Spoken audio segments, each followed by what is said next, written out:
Hello बच्चों, कैसे हैं? उम्मीद करता हूँ सब अच्छे होंगे। आइए, आज का टॉपिक पास्ट टेंस, ठीक है। बाज और बर का प्रयोग कैसे करें। बच्चों, वीडियो शुरू करने से पहले मैं आपसे कुछ कहना चाहता हूँ।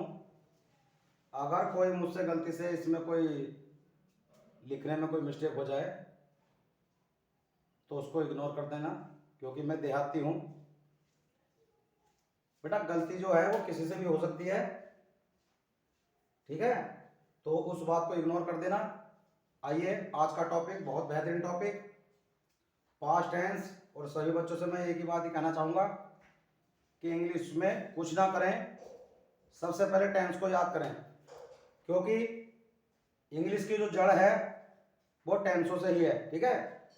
इसको अगर तुम सॉलिड कर लेते हो तो इंग्लिश आपके लिए बहुत आसान हो जाएगी, ठीक है। तो आज का टॉपिक पास्ट टेंस, जिसकी पहचान हम करेंगे, इंट्रोडक्शन करेंगे। जो इसके सेंटेंस होते हैं उनके लास्ट में था आता है, ठीक है। जितने भी सेंटेंस होंगे इसके, उनके लास्ट में सभी के ये था आएगा, ठीक है। यही इसकी इंट्रोडक्शन है।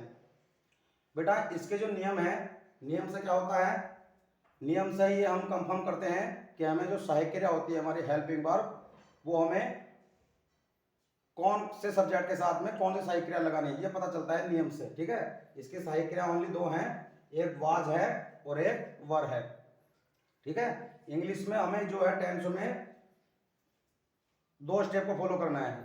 हिंदी में जो ध्यान रखना है हमें, जो इसकी इंट्रोडक्शन होती है हिंदी में, जो उसके सेंटेंस होते हैं, वाक्य आते हैं हिंदी में, तो उसके लास्ट में ये आना चाहिए, ठीक है, था, ठीक है। और इंग्लिश में जो ध्यान करना है वो वाज और वर का ध्यान रखना है, क्योंकि इसी से ही हम पता लगाएंगे इंग्लिश में जो आएगा सेंटेंस, वाज और वर को देखकर हमें कह सकते हैं कि ये पास्ट टेंस का सेंटेंस है, ठीक है।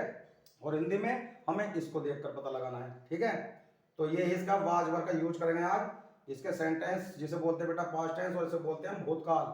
और ये कैसा काल होता है, इसमें जो हम बातें करते हैं वो हम सब जो बीत चुकी होती हैं वो बातें होती है इसमें।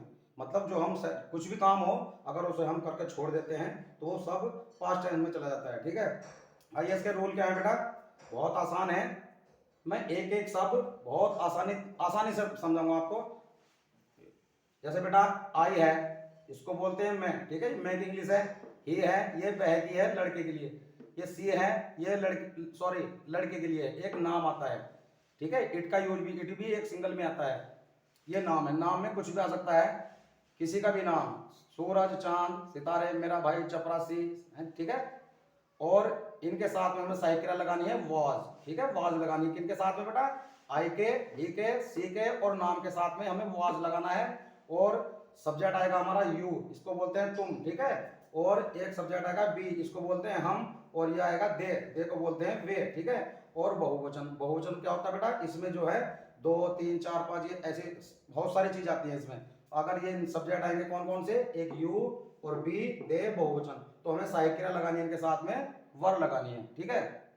यही मेन चीज है, बस इसको ही आपको ध्यान रखना है। सेंटेंस तो बेटा सीखने के लिए ये 3 सेंटेंसेस में, सेंटेंस सीखने के लिए ओनली 2 सेंटेंस अगर दिमाग में हमारे एक सेंटेंस आ जाता है तो समझ लो हजारों सेंटेंस हम कर सकते हैं। इसलिए ओनली इस पे लिखे हुए जो सेंटेंस है वो 3 सेंटेंस है, ठीक है। तो हमें सेंटेंस को मतलब ये बहुत सारे नहीं देखने बेटा, समझने के लिए अगर एक सेंटेंस आपके दिमाग में आता है तो टोटल जितने भी सेंटेंस होते हैं इसी तरह करते हैं। बस आपको करना क्या है, इंग्लिश में क्या आवश्यकता है किसकी, एक तो आपके वर्ड मीनिंग ये बहुत जरूरी याद होनी चाहिए। जब तक आपके वर्ड मीनिंग याद नहीं होंगे आप इंग्लिश में कुछ भी नहीं कर सकते, ठीक है। सबसे पहला काम है, सबसे इंग्लिश में क्या मेन चीज है, सबसे पहले आपको जो है इंग्लिश की बुक, जो इंग्लिश की बुक होती है वो आपको पढ़नी आनी चाहिए, ठीक है। इंग्लिश की किताब जो है सबसे पहले एक काम इंग्लिश में आपको इंग्लिश पढ़नी आनी चाहिए। उसके बाद बेटा ये टेंस जो है टोटल 3 टेंस होते हैं, इनके भाग हमारे 4 होते हैं, कुल मिला के हो गए 12 भाग, ठीक है। ये हमारे टोटल पार्ट याद होने चाहिए, क्योंकि इसी से ही इंग्लिश की जड़ है। अगर ये आप पक्का कर लेते हो तो इंग्लिश में आपके लिए बहुत आसान हो जाएगी सीखने के लिए, बोलने के लिए और इंग्लिश का कार्य करने के लिए, ठीक है। तो बेटा और आपके तीसरा जो का है वो है कार्य, इसमें आपको वर्ड मीनिंग याद जरूर करने हैं, जब तक आपके वर्ड मीनिंग याद नहीं होंगे आप इंग्लिश में कुछ भी नहीं कर सकते, कुछ भी नहीं कर सकते। चाहे कितना बड़ा यूट्यूबर आपको समझा दे, आप नहीं कर सकते जब तक आपके वर्ड मीनिंग आपकी याद नहीं होंगे, ठीक है। तो आपको वर्ड मीनिंग याद करने हैं। ज़्यादा से ज़्यादा वर्ड मीनिंग याद करने हैं और आपको ध्यान देना है बेटा। आज हम प्रयोग करने वाले हैं बाज और बर को, ठीक है।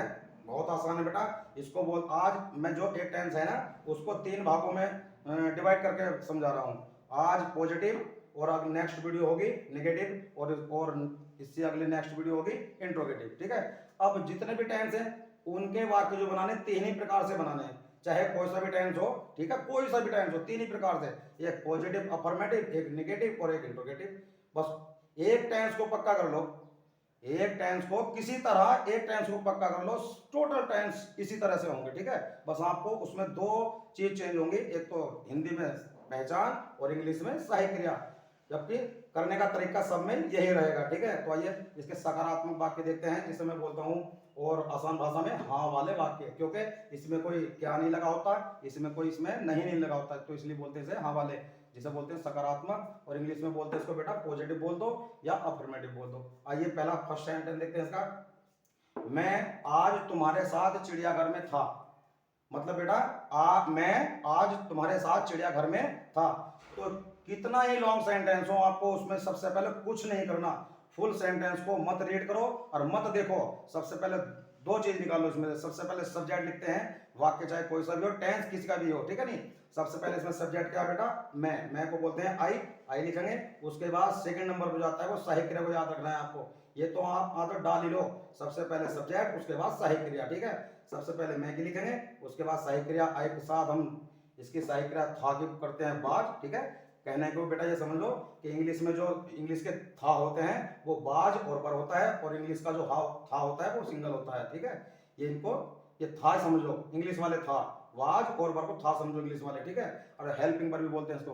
तो मैं के साथ में की वाज, उसके बाद कुछ नहीं करना बेटा, सबसे पहले सब्जेक्ट, उसके बाद सहायक क्रिया था की, और उसके बाद इधर से ऐसे बनाते आना है, कितना ही लॉन्ग सेंटेंस हो, ठीक है। सबसे पहले लिखेंगे मैं की, मैं को बोलते हैं बेटा इन, और ये ता का तो यूज करते हैं जो विशेष चीज आती है उसके लिए करते हैं, ठीक है, खास चीज के लिए।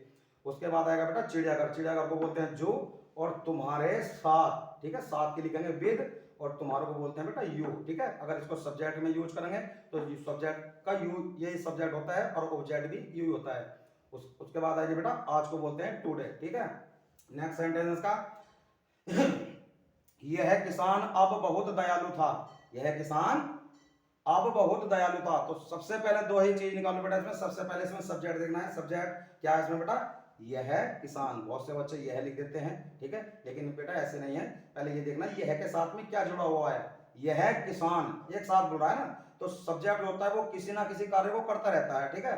तो यह जो है, अगर मान लो तो आप यहाँ यह सब्जेक्ट मानोगे तो यह क्या होता है, हमारे समझ में क्या आ रहा है, यह तो कुछ नहीं करता। अब हाँ, यह किसान करता है, हल भी चलाता है, ठीक है, जंगल भी जाता है, तो यह किसान है इसमें सब्जेक्ट। इसमें लिखेंगे यह कि दिस, और किसान की लिखेंगे फार्मर, और ठीक है, उसके बाद ये नाम है, यह किसान, यह चपरासी, मेरा भाई, मेरा मित्र, ठीक है, ये नाम में आता है। तो दिस फार्मर, उसके बाद साइकिल लगेगी नाम के साथ में बाज, ठीक है, और उसके बाद में आएगी बेटा बहुत दयालु, क्योंकि मैंने कहा इधर से बनाते आना है, ठीक है, लेकिन ये एक साथ जुड़ रहा है, बहुत दयालु। आप ऐसे नहीं बोलोगे दयालु बहुत, क्योंकि ऐसे रॉन्ग हो जाएगा। इसको को बोलेंगे बेटा बहुत दयालु, तो बहुत की आएगी पहले वेरी, और दयालु को बोलते हैं काइंड, और अब को बोल लिखेंगे बेटा नाउ, ठीक है। इसका नेक्स्ट सेंटेंस है वे आदमी आज अपने दफ्तर में थे। वे आदमी आज अपने दफ्तर में थे। सबसे पहले इसमें सब्जेक्ट लिखेंगे बेटा, फुल सेंटेंस को रीड मत करना, सबसे पहले सब्जेक्ट, और सब्जेक्ट जो आता है ना अधिकतर वो शुरू में आता है अधिकतर, तो इसमें सब्जेक्ट है वे। बहुत से बच्चे क्या करेंगे इसमें बे जो है बे की लिखते हैं। मान लो बे सब्जेक्ट है, बे की इंग्लिश दे है, ठीक है, ये रहा बे को दे बोलते हैं, लेकिन बेटा यहीं आपको दिमाग लगाना है, बेस आदमी, कभी भी ध्यान रखना एक साथ में 2 सब्जेक्ट का सब्जेक्ट में है ना सेंटेंस में, सॉरी, जैसे बे भी सब्जेक्ट है, और आदमी भी काम करने वाला है, आदमी भी कुछ ना कुछ करता रहता है, ठीक है। तो इसमें जो है ना इस सेंटेंस में एक साथ 2 सब्जेक्ट आए हुए हैं, तो कभी भी हम एक साथ में किसी भी सेंटेंस में 2 सब्जेक्ट एक साथ नहीं लिखते, ठीक है। तो इसलिए यहाँ पर अगर बे के साथ में कुछ जुड़ा हुआ है, जैसे बे आदमी, बे औरत, बे चपरासी, बे लड़के, बे लड़कियां, बे बच्चे, ठीक है नहीं, तो वहां हम बे की चेंज कर देते हैं। अगर हाँ इसमें से हम आदमी हटा दें, इसमें से आदमी हटा दें तो बे की दे आएगी बेटा इसमें, ठीक है नहीं, लेकिन बे के साथ में जुड़ा हुआ है तो इसलिए बे की यहाँ पर चेंज कर देंगे। बे की आएगी बेटा दोज, ठीक है, आदमी को बोलते हैं मैन, सिंगल होता तो MAN, ये होता, लेकिन आदमी प्लूरल हो रहा है तो इसमें MEN ये प्लूरल होता है इसका। तो दोज मैन, और जब बहुवचन हो रहा है तो सहायक क्रिया हमारी आएगी वर, क्योंकि बहुवचन के साथ में हम सहायक क्रिया वर का यूज करते हैं, ठीक है। उसके बाद में की आएगी बेटा इन, और बेटा इसमें अपने की देयर, क्यों आई है देयर, क्योंकि यहाँ पे अगर होता नाम तो हम लगाते हैं यहाँ लड़के के साथ हिज, अगर लड़की होती लड़के के साथ में लगाते हर, लेकिन यहाँ बे आदमी बहुत बहुवचन हो रहा है, यहाँ बहुवचन जाता है हमारा दे में, ठीक है। बहुवचन हमारा जाता है क्या में, दे में, तो यहाँ पर तुम दे समझो, ठीक है। दे, तो दे के साथ में अपने की इंग्लिश आती है देयर, ठीक है। मैं की आएगी इन, अपने की आएगी देयर, और आज को बोलते हैं वो सॉरी दफ्तर को बोलते हैं ऑफिस, और आज को बोलते हैं टुडे, ठीक है। ये स्टेप ध्यान रखना। इसकी नेक्स्ट वीडियो अगले उसमें देखना नेगेटिव सेंटेंस की। अगर वीडियो अच्छी लगी हो तो एक लाइक करना, कमेंट करना प्यारा सा। Thank you for watching my video.